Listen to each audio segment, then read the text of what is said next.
26 June 2025 আৰু 4 July এই সময়ছোৱাত আৰম্ভ হৈছে গুপ্ত নৱৰাত্ৰি।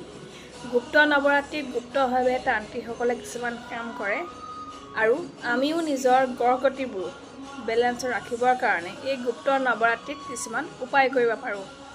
আপোনালোকে যদি আপোনালোকৰ গ্ৰহগতি ৰাহু, কেতু, শনি, শুক্ৰ, বৃহস্পতি এই গ্ৰহবোৰ যদি বেলেঞ্চত ৰখাটো বিচাৰে, তেতিয়াহ'লে আপোনালোকে এই নৱৰাত্ৰিত এটা কাম কৰিব। আপোনালোকে শিৱ মন্দিৰলৈ যাব। তাত আপোনালোকে হালধীয়া চন্দন আৰু পানী শিৱলিংগত অৰ্পণ কৰিব।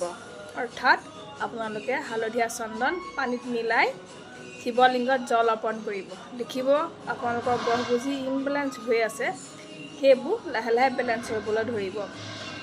আপোনালোকে গুপ্ত নৱৰাত্ৰিত এই কাম কৰক আৰু সুফল পাব। Thank U.